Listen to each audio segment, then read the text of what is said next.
പ്രിയമുള്ള എൻ്റെ വിദ്യാർത്ഥിനികളെ എല്ലാവരെയും ഞാൻ NIS all Kerala distance education എന്ന് പറയുന്ന നമ്മുടെ സ്ഥാപനത്തിൻ്റെയൊക്കെയുള്ള ഓൺലൈൻ വീഡിയോയിലേക്ക് സ്വാഗതം ചെയ്യുകയാണ്. ഇന്ന് ഞാൻ നിങ്ങൾക്ക് മുമ്പിൽ പ്രസന്റ് ചെയ്യുന്നത് NIS +2 ഹ്യൂമാനിറ്റീസിലും കൊമേഴ്സിലൊക്കെ വരുന്ന പൊളിറ്റിക്കൽ സയൻസ് കോഡ് നമ്പർ 317 എന്ന സബ്ജക്റ്റിന്റെ സാമ്പിൾ ക്വസ്റ്റ്യൻ പേപ്പർ സോൾവിങ്ങിന്റെ 2 മാർക്കിന്റെ വിവിധ ക്വസ്റ്റ്യൻസ് ആൻസറുകളാണ് നിങ്ങളുടെ മുമ്പിൽ അവതരിപ്പിക്കുന്നത്. ആദ്യമായിട്ട് എന്റെ വീഡിയോ കേൾക്കുന്ന എല്ലാവരും ലൈക്ക് ചെയ്യുക, ഷെയർ ചെയ്യുക, കമന്റ് ചെയ്യുക, സബ്സ്ക്രൈബ് ചെയ്യുക. നമുക്കറിയാം 2024 ഏപ്രിലും തുടർന്നുള്ള ബാച്ചിലും ഇനി മുതൽ എക്സാം എഴുതുന്ന എല്ലാ വിദ്യാർത്ഥികൾക്കും പുതിയ മോഡൽ ക്വസ്റ്റ്യൻ പേപ്പർ ആയിരിക്കും. പഴയ മോഡൽ ക്വസ്റ്റ്യൻ പേപ്പർ 2023 വരെയുള്ളത് നമ്മൾ ഫോളോ ചെയ്യേണ്ട ആവശ്യമില്ല. അപ്പോൾ അതിന്റെ സാമ്പിളിന്റെ ഫസ്റ്റ് സെക്ഷൻസ് നമ്മൾ കഴിഞ്ഞ വീഡിയോസിൽ അവതരിപ്പിച്ചു. 1 മാർക്കിന്റെ വിവിധ ക്വസ്റ്റ്യൻസ്, ഒബ്ജക്റ്റീവ് ക്വസ്റ്റ്യൻസ് ആണ് അവതരിപ്പിച്ചിട്ടുള്ളത്.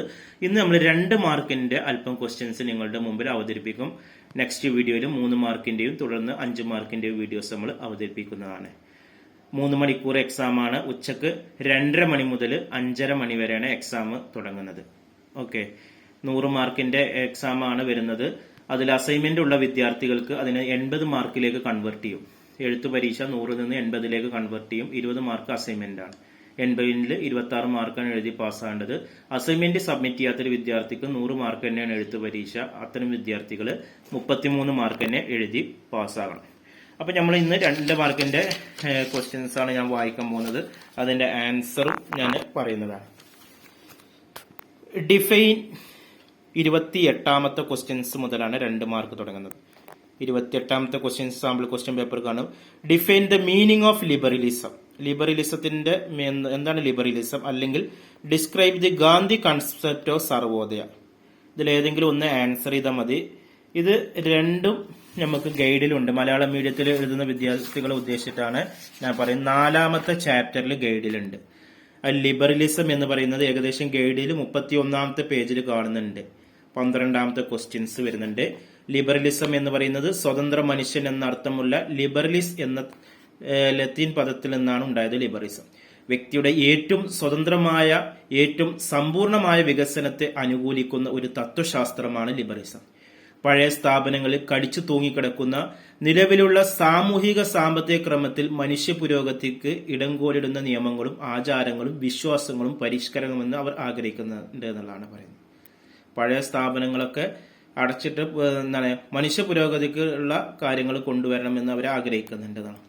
2 മാർക്കിന് ഇത്ര മതി. ഇനി ഇതിലല്ലെങ്കിൽ സർവോദയ എന്ന് പറഞ്ഞിട്ട് നമുക്കൊരു ക്വസ്റ്റ്യൻസ് വന്നിരുന്നു. അതും ഈ 4ാമത്തെ ചാപ്റ്ററിൽ തന്നെയാണ്. ഏകദേശം 23ാമത്തെ പേജിലുണ്ട്. വാട്ട് ഈസ് സർവോദയ എന്ന് കാണുന്നുണ്ട്. എല്ലാവരുടെയും ക്ഷേമം എന്നാണ് സർവോദയ എന്നുകൊണ്ട് ഉദ്ദേശിക്കുന്നത്. ആരെയും ഒഴിവാക്കാതെ എല്ലാവരുടെയും നന്മക്കായി ഇത് ശ്രമിക്കുന്നു. രാമരാജ്യം എന്ന സങ്കല്പം സർവോദയവുമായി ബന്ധപ്പെട്ടാണ്. സർവോദയയുടെ വക്താക്കളാണ് മഹാത്മാഗാന്ധി, ആചാര്യ വിനോദ ഭാവെ, അതേപോലെ തന്നെ ജയപ്രകാശ് നാരായണൻ തുടങ്ങി. സർവ്വമണ്ഡലങ്ങളിലെയും, അതായത് ആത്മീയ, ധാർമ്മിക, ഭൗതിക രംഗങ്ങളിലെ വികസനമാണ് ലക്ഷ്യമാകുന്നത്. ഇന്ത്യൻ ഭരണഘടനയുടെ ആമുഖത്തിലും നിർദ്ദേശത്വങ്ങളും ഇത് പ്രതിപാദിക്കുന്നുണ്ട്.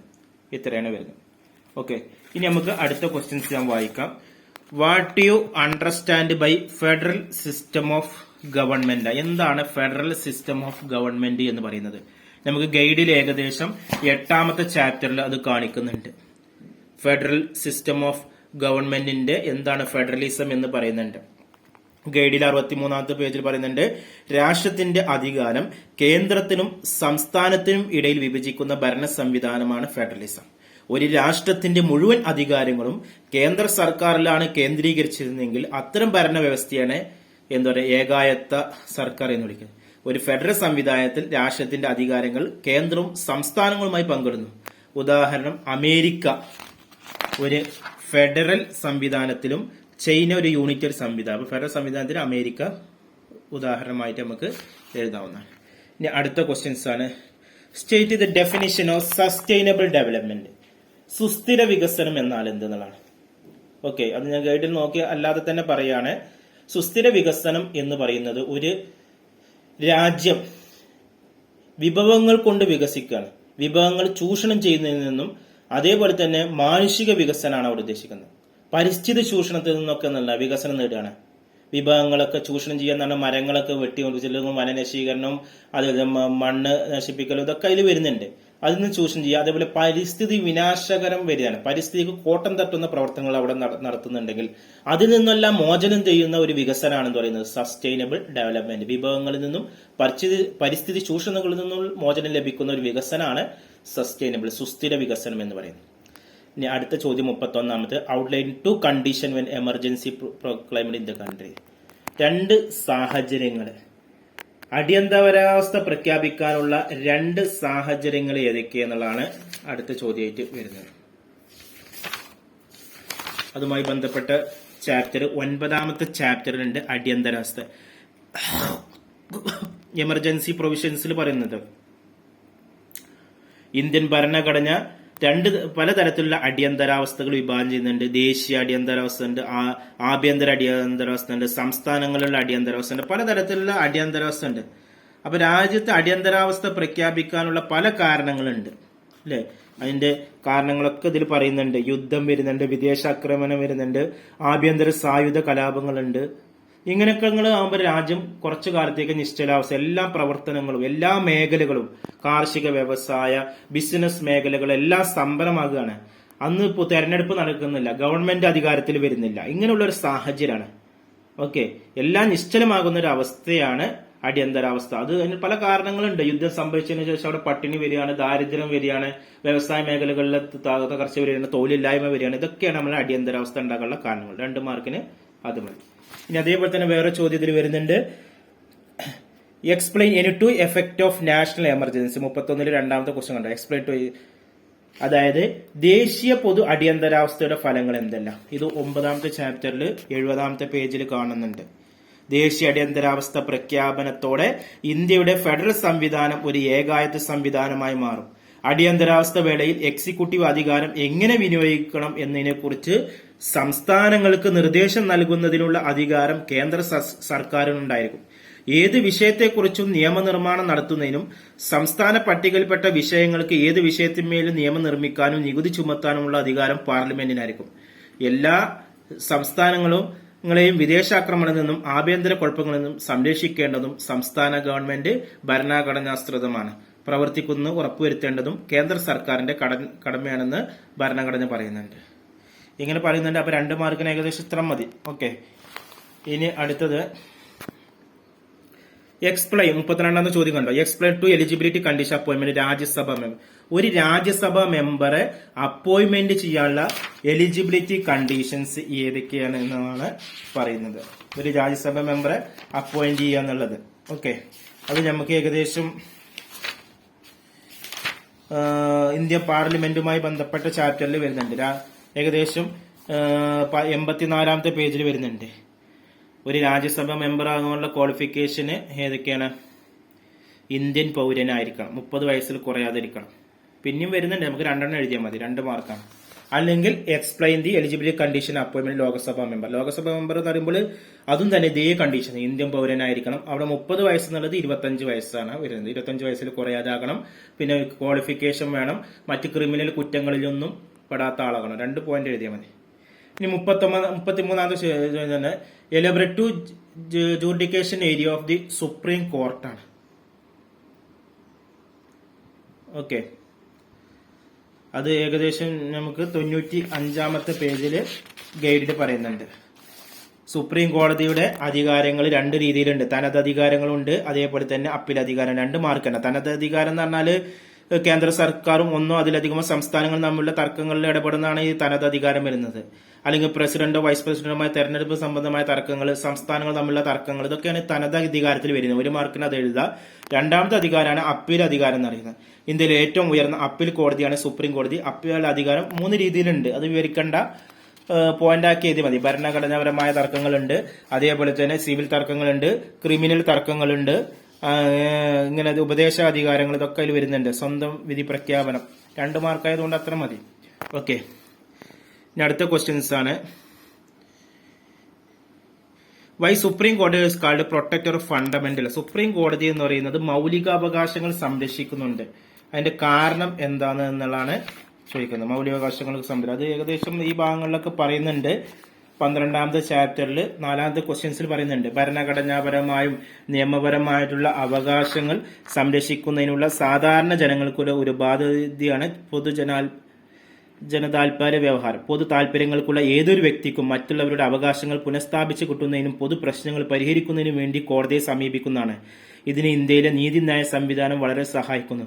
മാത്രമല്ല മൗലികാവകാശങ്ങൾ, അവിടെയാണ് പറയുന്നത്, മൗലികാവകാശങ്ങൾ അംഗീകരിച്ചു കിട്ടുന്നതിനുള്ള അപേക്ഷ അത് നിഷേധിക്കപ്പെട്ട വ്യക്തിക്ക് മാത്രമല്ല കൊടുക്കാനാവൂ എന്നതാണ് ഭരണഘടന പറയുന്നത്. പൊതു താൽപര്യ ഹർജി അനുവദിച്ചതിലൂടെ ഏത് വ്യക്തിക്കും മറ്റൊരാളുടെ ഭരണഘടനാപരമായോ നിയമപരമായുള്ള അവകാശങ്ങൾ പുനഃസ്ഥാപിക്കുന്നതിന് കോടതിയെ സമീപിക്കാം. ഇത്ര മതി, 2 മാർക്കിനല്ലേ.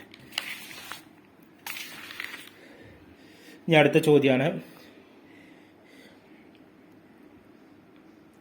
Name 2 parts constitute which core of the federalism have been enumerated. 34ാമത്തെ ചോദ്യമാണ്. അത് ഏകദേശം നമുക്ക് ഫെഡറലിസം എന്ന് പറയുന്ന അധ്യായത്തിൽ പറയുന്നുണ്ട്. ഫെഡറലിസം എന്ന് പറയുന്നത് നമുക്ക് 9ാമത്തെ ചാപ്റ്ററിൽ അതിൽ പറയുന്നുണ്ട്. 8ാമത്തെ ചാപ്റ്ററിൽ പറയുന്നുണ്ട് അല്ലേ? ഇത് പറയുന്നുണ്ട് ഫെഡറൽ സംവിധാനത്തിന്റെ അതിൽ പറയുന്ന കാര്യങ്ങൾ അധികാര വിഭജനങ്ങൾ വരുന്നുണ്ട്. അതേപോലെ തന്നെ സ്വതന്ത്രമായ ഫെഡറൽ നീതി നിയമം കേട്ടോ.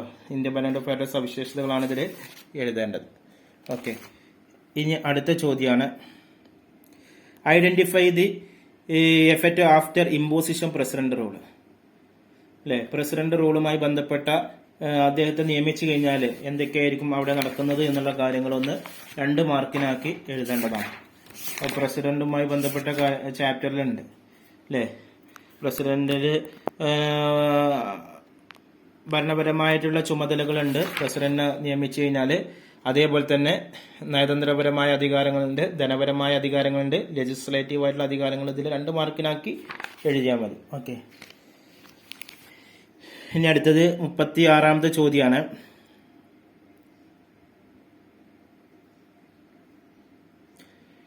Mention 2 functions of speaker of Lok Sabha. Lok Sabha സ്പീക്കറുടെ 2 ധർമ്മങ്ങൾ ഏതൊക്കെയാണെന്നുള്ള ആ പാർലമെന്റിന്റെ ഇതിലുണ്ട് അല്ലെ. സ്പീക്കറുടെ അധികാരങ്ങളുണ്ട്. ഏകദേശം ഗൈഡിൽ 85ാമത്തെ പേജിലുണ്ട്. ചാപ്റ്റർ പറയുകയാണെങ്കിൽ 11ാമത്തെ ചാപ്റ്ററിൽ വരുന്നുണ്ട് അല്ലെ. അതിൽ പറയുന്നത് ലോകസഭ സ്പീക്കറുടെ അധികാരങ്ങൾ എന്തെല്ലാം. സഭായോഗങ്ങൾ വിളിച്ചു ചേർക്കേണ്ടതും യോഗത്തിന് അധ്യക്ഷത വഹിക്കേണ്ട സ്പീക്കറാണ്. സ്പീക്കറുടെ അനുവാദമില്ലാതെ അംഗങ്ങൾക്ക് സഭയിൽ സംസാരിക്കാൻ അനുവാദമില്ല. 1. ഇനി 2ാമത്തെ പോയിന്റ്, അംഗങ്ങൾക്ക് പ്രമേയങ്ങൾ, ബില്ലുകൾ, ഭേദഗതികൾ എന്നിവ അവതരിപ്പിക്കുന്നതിന് അനുമതി നൽകുന്നത് സ്പീക്കറാണ്. സഭയിൽ അച്ചടക്കം പാലിക്കുന്നതിനും നിയമാനുസൃതമായ സഭാ നടപടികളുടെ നടത്തിപ്പിനും സ്പീക്കർക്ക് വിപുലമായ അധികാരങ്ങളാണുള്ളത്. തർക്ക വിഷയങ്ങളിൽ വോട്ടെടുപ്പ് നടക്കുമ്പോൾ കാസ്റ്റിംഗ് വോട്ട് രേഖപ്പെടുത്താനുള്ള അധികാരം സ്പീക്കർക്കുണ്ട് എന്നുള്ളതാണ് പറയുന്നത്. ഇനി അടുത്തത്, explain the financial functions of parliament ആണ്. പാർലമെന്റിന്റെ ഫിനാൻഷ്യൽ 36ൽ 4 ക്വസ്റ്റ്യൻസ് ആണ്. പാർലമെന്റിന്റെ ഫിനാൻഷ്യൽ ഫങ്ഷൻസ് എന്തൊക്കെയാണ് എന്നുള്ളതാണ് പറയുന്നത്.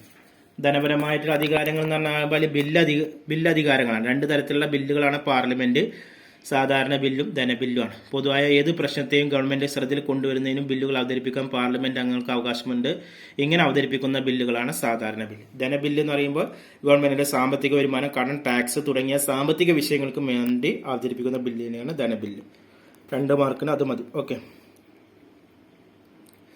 ഇനി ഇതിൽ ലാസ്റ്റ് ക്വസ്റ്റ്യൻസ് ആണ് 2 മാർക്കിന്റെ. Explain the meaning of environment degradation.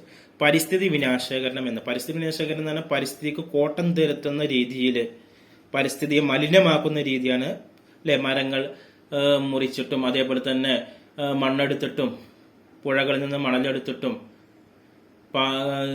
പാടങ്ങളിൽ നിരത്തി ബിൽഡിങ്ങുകൾ വന്നിട്ട് പരിസ്ഥിതിയെ കോട്ടം തകർത്തുന്ന രീതിയിൽ ആവാസ വ്യവസ്ഥയെ തുലനം പെടുത്തുന്ന രീതിയാണ് ഈ രീതി എന്ന് പറയുന്നത്, എൻവയോൺമെന്റ് ഡീഗ്രഡേഷൻ എന്ന് പറയുന്നത്. ഓക്കെ, ഇനി അടുത്ത വീഡിയോയിൽ നമ്മൾ 3 മാർക്കിന്റെയും 5 മാർക്കിന്റെയും അവതരിപ്പിക്കും. ഇതുമായി ബന്ധപ്പെട്ട എന്തെങ്കിലും സംശയങ്ങളുണ്ടെങ്കിൽ എൻ്റെ വാട്സപ്പിൽ അറിയിക്കാം. Okay, thank you.